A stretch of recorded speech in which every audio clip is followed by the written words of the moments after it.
रूपानगर गांव में शाम होने वाली थी। आसमान में घनघोर काला रंग छाया हुआ था।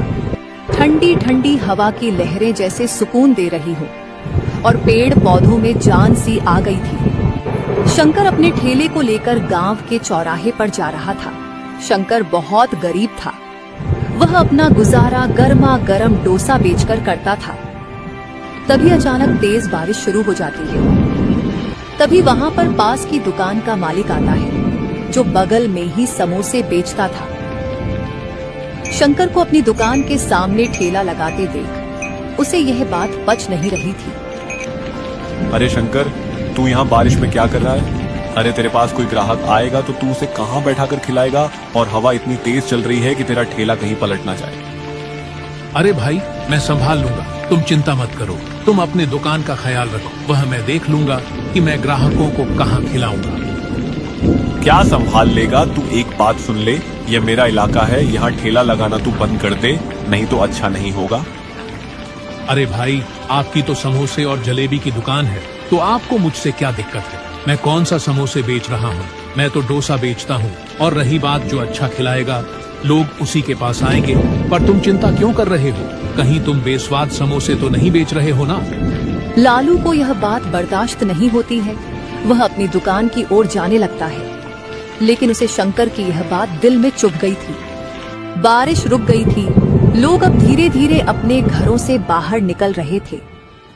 गांव की औरतें शंकर के ठेले से आती खुशबू को देखते हुए कहती हैं, कजली भाभी, मुझे इस बरसात में कुछ गर्मा गर्म खाने का मन कर रहा है।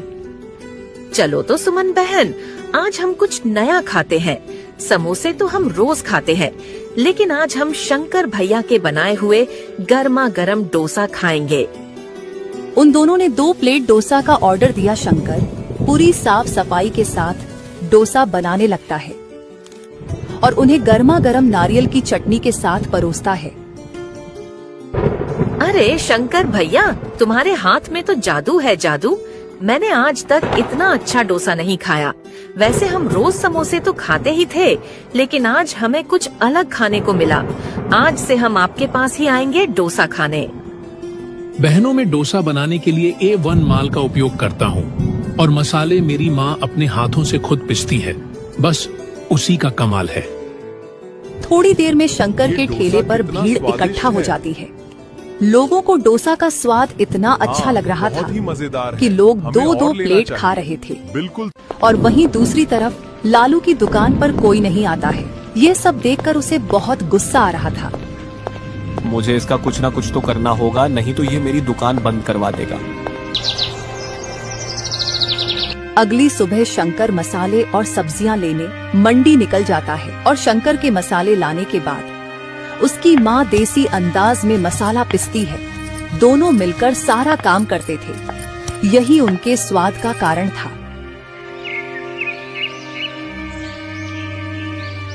शाम को लालू ने अपनी दुकान पर एक प्लेट समोसा 20 रुपए से 10 रुपए कर दिया, यानी आधा दाम। यह देख शंकर सोचता है, अरे यह कहीं पागल तो नहीं हो गया है ना? इसने तो अपना दाम आधा कर दिया, पर इसने कम पैसे क्यों किया? लोग तो इसका पोस्टर देखकर इसी के पास समोसे खाने जाएंगे। लगता है आज अच्छी ग्राहकी नहीं होगी। इस शंकर की खैर नहीं, चाहे मेरा कितना भी घटा क्यों ना हो जाए, मैं इस शंकर को यहाँ टिकने नहीं दूंगा। ठंडी ठंडी हवा चल रही थी। गांव के लोग धीरे धीरे घर से बाहर निकल रहे थे। लालू का पोस्टर देखकर दुकान के बाहर भीड़ जमा हो जाती है और वहीं शंकर की दुकान पर कुछ गिने चुने लोग ही थे, जबकि लालू की दुकान पर भीड़ लगी हुई थी। लालू यह देखकर बहुत खुश था। शंकर की माँ आज दुकान पर आती है और शंकर से बोलती है, बेटा क्या हुआ, इतना उदास क्यों है, क्या हुआ? और आज ग्राहक इतने कम क्यों आ रहे हैं और दिनों के मुकाबले? माँ, वो क्या है ना, सामने वाली दुकान का मालिक मुझसे बहुत जलता है। देखो ना, उसने अपने समोसे का दाम 20 रुपए से 10 रुपए कर दिया, यानी आधा। इसीलिए आज सारे ग्राहक उसके दुकान पर चले गए और हमारे दुकान पर कोई नहीं आ रहा है। बेटा तो चिंता मत कर, सब ठीक हो जाएगा। वह कब तक आधे दाम पर समोसे बेचेगा? तू तो वही खिला जो लोग खाते आ रहे हैं। तू स्वाद में कमी मत करना। ठीक है माँ, मैं ऐसा ही करूंगा और आगे से और ज्यादा मेहनत करूंगा। लालू के समोसे खाकर लोगों को समझ में आ रहा था कि लालू ने अपने सामान की गुणवत्ता में कमी की है, लेकिन लोग इस बात को अनदेखा कर देते हैं सस्ते के चक्कर में। लालू का पूरा माल खत्म हो गया था। लालू ने अपनी दुकान बंद कर दी थी, लेकिन शंकर अभी भी अपना ठेला लगाया हुआ था। वह ग्राहक आने का इंतजार कर रहा था। तभी वहाँ पर एक साधु बाबा आते हैं और शंकर से कहते हैं, अरे बेटा, जरा एक प्लेट डोसा देना तो, मुझे बहुत तेज भूख लगी है। भूख के मारे मेरे पेट में से अजीब अजीब आवाज आ रही है।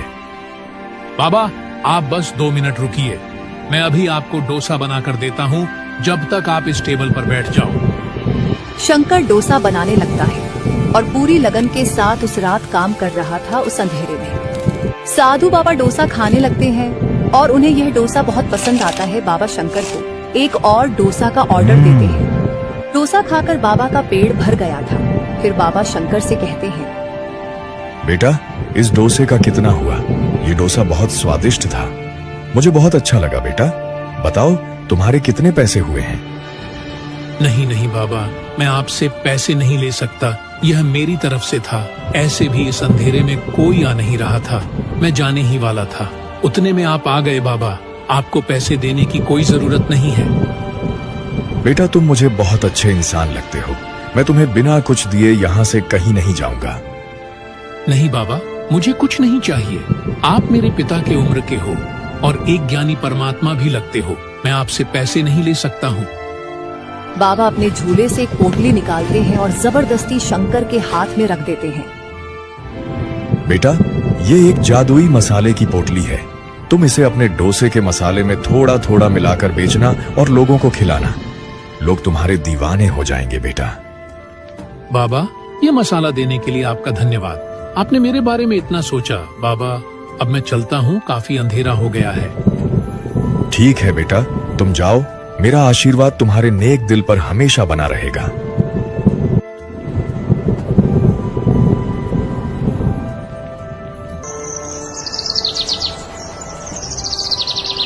अगले दिन शंकर डोसा बनाने की तैयारी कर रहा था और डोसे के मसाले में वह जादुई मसाला डाल देता है जो उसे उन बाबा ने दिया था। और शाम को सारी तैयारी करके गांव के चौराहे पर पहुंचता है और आज भी ठंडी ठंडी हवा की लहरें चल रही थी। मौसम कुछ ठीक नहीं था, पर अच्छी बात यह थी कि बारिश नहीं आ रही थी। पता नहीं आज शंकर के डोसे से इतनी अच्छी खुशबू आ रही थी कि लोग शंकर के ठेले की ओर खींचे चले आ रहे थे। और देखते ही देखते शंकर की दुकान पर बहुत भीड़ जमा हो जाती है और वही दूसरी तरफ कम दाम होने पर भी लोग लालू की दुकान की तरफ देख भी नहीं रहे थे। लालू यह देख बहुत गुस्सा हो रहा था। पता नहीं यह अपने डोसे में आज क्या मिलाकर आया है जो लोग इसकी तरफ खींचे चले जा रहे हैं। आज लोग तो मेरी दुकान की तरफ देख भी नहीं रहे हैं। मुझे शंकर का कुछ ना कुछ तो करना होगा। लोग उस मौसम का मजा डोसा खाकर ले रहे थे, पर उन्हें आज कुछ अलग स्वाद आ रहा था। तभी एक ग्राहक बोलता है, अरे भैया, आज आपने क्या मिला दिया इस डोसे में जो आज इतना अच्छा लग रहा है? और दिनों के मुकाबले शंकर भैया, मेरा पेट तो भर गया पर मेरा मन नहीं भर रहा है। तुम्हारे हाथों में सच में जादू है। अरे भैया, बस आप लोगों का प्यार है और ज्यादा कुछ नहीं, और मेरी थोड़ी सी मेहनत। भाइयों, मैं आपको इसी तरह खिलाता रहूंगा, मेरा प्यार भरा डोसा। अचानक तेज बारिश शुरू हो जाती है और तेज हवा चलने लगती है। शंकर का सारा सामान खत्म हो गया था। शंकर अपने घर जाने लगता है। पता नहीं उन बाबा के मसाले में ऐसा क्या था जो आज मेरे ठेले पर इतनी भीड़ थी। यह सब उन बाबा के मसाले के वजह से हुआ है। शंकर उस रात चैन की नींद सो रहा था। बारिश रुकने के बाद शंकर के घर के बाहर लालू आता है और वह ठेले के चारों ओर पेट्रोल छिड़क देता है और आग लगाकर वहां से भाग जाता है। थोड़ी ही देर में ठेला पूरी तरह से जलकर राख हो जाता है। सब तहस नहस हो गया था। शंकर और उसकी माँ बाहर पहुँचते हैं तो वह यह सब देखकर बहुत परेशान हो जाते हैं। बेटा, ये क्या हो गया? हम तो बर्बाद हो गए, अब हम डोसा कैसे बेचेंगे?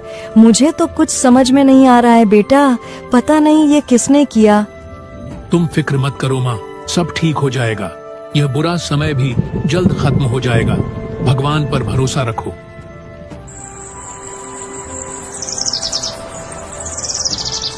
शंकर ठेले के बारे में सोच रहा था।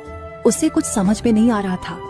वह अंदर से टूट गया था। शाम को डोसा खाने के लिए लोग चौराहे पर आ रहे थे। तभी वह देखते हैं आज शंकर का ठेला वहाँ पर नहीं था। अरे भाई, आज शंकर क्यों नहीं आया? मुझे आज उसे एक बड़ा ऑर्डर देना था। डोसे का मेरे घर मेहमान आए हैं, पर कोई बात नहीं, मैं समोसे ले लेता हूँ। तभी वह आदमी बोलता है, भाई वह अब कुछ दिनों तक या कुछ महीने तक ठेला नहीं लगाएगा। किसी ने जलन के मारे उसके ठेले को जला दिया। अब वह बिना ठेले के कैसे आएगा डोसा बेचने? अच्छा, तो ये बात है। धन्यवाद भाई बताने के लिए। वो आदमी उसी समय शंकर के घर पहुंचता है अपनी गाड़ी लेकर। अरे शंकर भैया, अरे ओ शंकर भैया, बाहर आइए। अरे भाई, आप तो वही हो ना जो मेरे ठेले पर डोसा खाने आते हो और बड़े बड़े ऑर्डर भी देते हो। बताइए आपका यहाँ कैसे आना हुआ? आपने पहचान ही लिया मुझे। भैया, मुझे कुछ लोगों से पता चला आपके बारे में और मैं आपसे मिलने आ गया। मैं आपकी एक छोटी सी मदद करना चाहता हूँ। गांव के चौराहे के पास में मेरा एक छोटा सा घर है जहां आप अपना डोसा का सेटअप लगा सकते हो। तो कल से आपको वहीं पर अपना काम करना है। मैं आपका स्वाद का दीवाना हूँ, इसलिए। भैया, आप मेरे लिए एक फरिश्ते से कम नहीं हो भैया। मैं आपका कैसे शुक्रिया अदा करूं? आपने तो मेरी सारी टेंशन खत्म कर दी। धन्यवाद भैया आपका।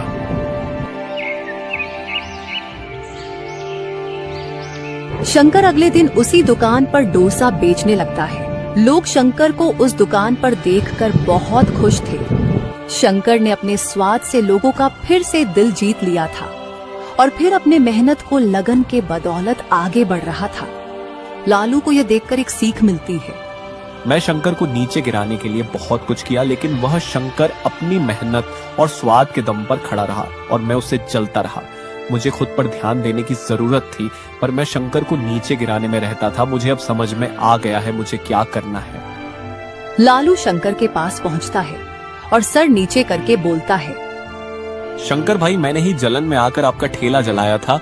मुझसे बहुत बड़ी गलती हो गई, मुझे माफ कर दो।